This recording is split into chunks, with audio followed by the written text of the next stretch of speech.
ভোর রাতে সাহরি খেতে উঠলে 10টা মিনিট একটু হাত তুলে কথা বলেন। কিভাবে কথা বলবেন?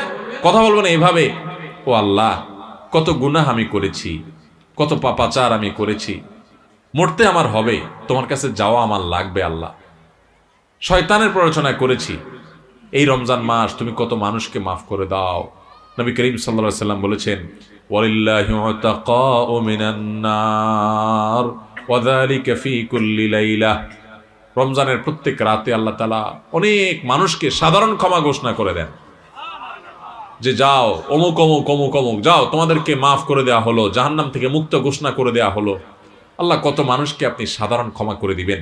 আল্লাহ আপনার সাধারণ ক্ষমা পাওয়ার জন্য কোনো যোগ্যতার দরকার হয় না, আপনি চাইলে যাকে তাকে মাফ করে দিতে পারেন। দুনিয়ার প্রেসিডেন্ট প্রধানমন্ত্রী চাইলে একটা দেশের যাকে তাকে যা খুশি তা দিয়ে দিতে পারে। তাদের যদি ক্ষমতা, তারা তো মানুষ। আল্লাহ আপনি তো মহান সৃষ্টিকর্তা, আপনি তো চাইলে আমার সব অপরাধগুলো মাফ করে আমাকে ফেরেশতা বানায় ফেলতে পারেন, পারেন না আল্লাহ? তো আল্লাহ আপনি আমাকে মাফ করে দেন। একটু আল্লাহর সাথে কথা বলবেন, একটু দোয়া করবেন, একটু চোখের পানি ফেলবেন, একটু সেজদায় যে আল্লাহর সাথে কথা বলবেন, একা একা কথা বলবেন, আড্ডাবাজি করবেন না শুধু।